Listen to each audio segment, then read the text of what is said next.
Return of the Smog Serpent.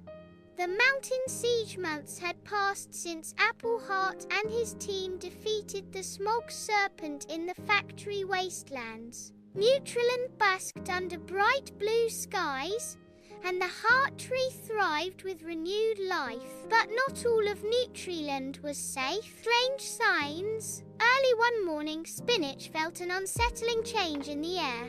The winds from the north.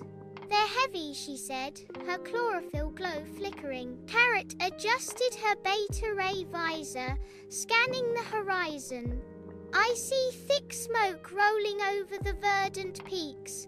The forests there were untouched by the last battle. This isn't normal weather. Appleheart pressed his palm to the heart tree. A faint shiver ran through its roots. It's the Smog Serpent, he said quietly. It's found a new home. Journey to the peak. The team gathered. Berry Dash, ever restless, darted around in a blur of light. Mango Blaze, strategist and morale booster. Mixed golden sap tonics for everyone. Kiwi Terror stomped the ground. I'll keep the mountain paths stable. Banana Zippy twirled his vine blade. Let's make it fast and clean. Pineapple Spike cracked his knuckles. I'll handle anything that tries to crush us. Spinach and Carrot prepared their energy bursts, and the evergreen trio extended their roots into the mountains to guide the team. As they climbed, they passed villages blanketed in ash. People left days ago, Berry reported.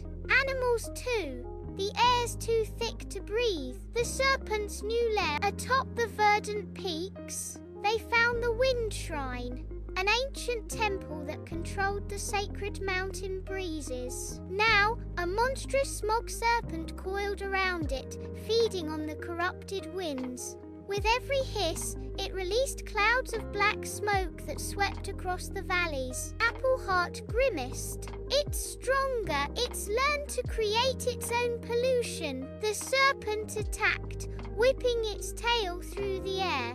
Toxic gusts flung the team back, scattering them across the icy ridges. The battle. Berry zipped between the serpent's coils, planting seeds that sprouted into oxygen vines, clearing breathing pockets. Kiwi summoned Earth Pulse, creating terraces to stabilize the crumbling cliffs. Banana Zippy raced through the thick haze, evacuating trapped mountain goats and delivering power boosts to his friends. Pineapple Spike blocked falling boulders with his armored body. Spinach unleashed waves of green energy, strengthening nearby trees so they could withstand the serpent's poison. Carrot's beta ray vision pierced the smog, revealing the serpent's new heart, an enormous corrupted wind crystal at the shrine's center. Mango landed beside Appleheart.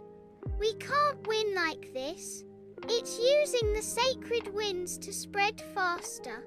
We need to cut off its power. Apple's plan? Appleheart reached deep into his iron-rich core. We'll cleanse the crystal. That's its anchor. Berry and Zippy distracted the serpent, zooming in dizzying patterns to draw its attack. Kiwi and Pineapple worked together, forming an earthen shield to protect the shrine. Spinach channeled chlorophyll energy into the surrounding trees, causing them to sprout massive leaves that filtered the air. Carrot guided Appleheart through the smoke toward the crystal. With a cry, Appleheart unleashed purifying seed burst, his vines spiraling around the crystal. Golden green light pulsed through it, burning away the corruption. The turning point, the smog serpent writhed and screeched, its smoky body losing form. Appleheart raised his voice above the roaring wind. You are born of what we neglect. We can heal this together. The evergreen trio rooted themselves deep into the mountainside, steadying the sacred winds and drawing out the last traces of pollution. Berry planted quick-growing wind trees, their leaves spinning like natural air filters. Finally, the serpent dissolved into harmless mist. For the first time in months, The peaks were bathed in sunlight. A new resolve. Villagers returned to their homes, breathing in the fresh air. Appleheart gathered the team at the restored wind shrine. "This serpent is a symptom of a larger problem," he said. "It will keep coming back as long as pollution spreads. We can't just defeat it, we must teach others to protect what's theirs." The people of Verdant Peaks pledged to replant the burned forests, stop illegal fires, and build wind-powered systems to keep the air clean. The shrine's sacred winds swirled around the heroes, carrying away the last of the toxic haze. Moral: pollution carried on the wind affects us all. Clean choices lead to clean skies.